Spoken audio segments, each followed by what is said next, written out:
සුබ දවසක් යාළුවනේ. අද වීඩියෝ එකකින් මම යෝගා කරන හැටි තමයි ඔයාලට ගෙනාවේ. බොහොම පොඩ්ඩක් තමයි ඉතින් මම දැම්මේ. හැමදාම මම උදේ 4 වෙනකොට නැගිටිනවා. ඊට පස්සේ 6 වෙනකොට යෝගා කරනවා. කාලයක් ඉතින් කළේ නැති නිසා මට ටිකක් මතකය අඩුයි කරන්න.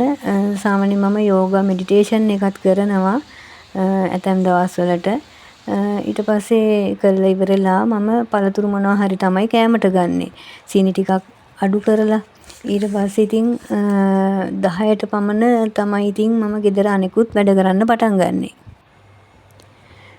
ඉතින් ඔයාලත් යෝගා භාවනා ක්‍රම යෝගා එක්සර්සයිසස් කරලා බලන්න.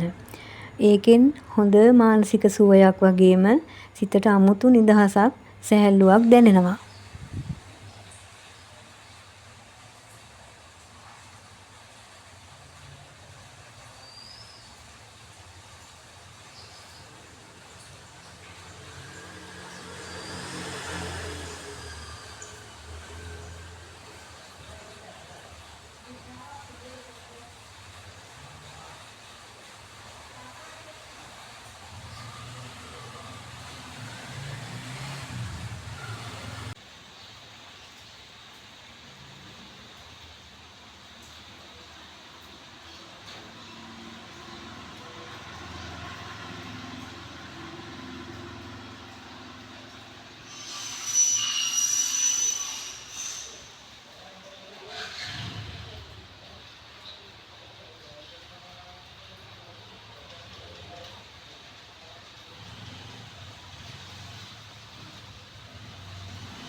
මේ ඉන්නේ අපේ ගෙදර පිටිපස්සේ ඉද්ද මල් ගහක් තියෙනවා. ඒකේ ඉන්නවා කොණ්ඩ කුරුල්ලෝ ඇවිල්ලා ওই චූටි චූටි සත්තු හැම අල්ලගෙන කනවා. ඉතින් මම මේ ආවත් වීඩියෝ කරගත්තා.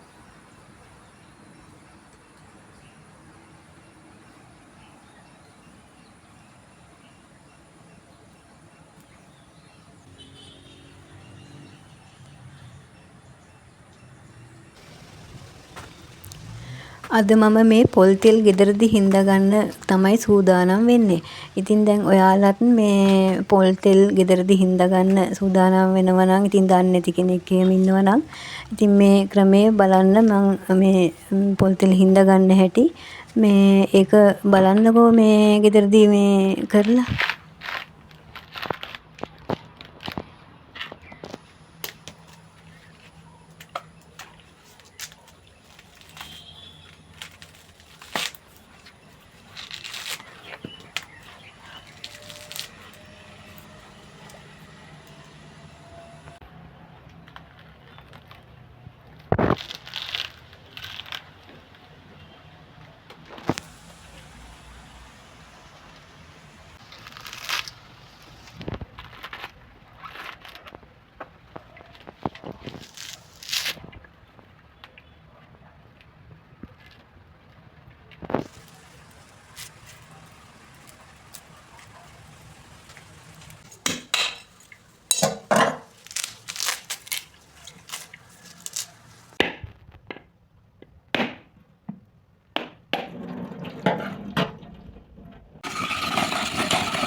මේ ඉන්නේ අපේ ගෙදර ඇටේරියා මල් ගහේ. ඒක මේ කටුසුරාල කෙනෙක්. එයා ඉතින් මේ මල් කඩනකොට ඉතින් ගහ හෙල්ලෙනවා. එයාත් හෙල්ලෙනවා. එයා යන්නෙත් නෑ ගහ හෙල්ලුණාට.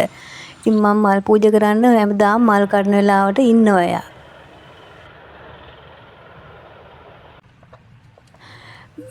මං ඉතින් දැන් වට්ටක්කා ඇට සුද්ධ කරන්නේ මේ ඔය මේ දැන් උයලා ඉවර වෙන වට්ටක්කා ටික මම වීසි කරන්නේ නැහැ.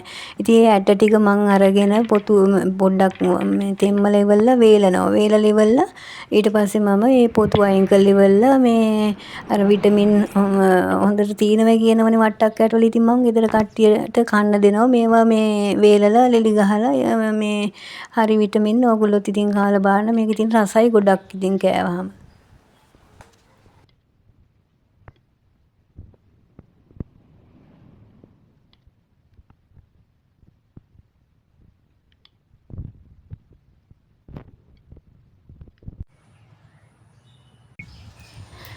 මගේ වීඩියෝ එක නැරඹුවාට ඔයාලට ගොඩාක් ස්තුතියි.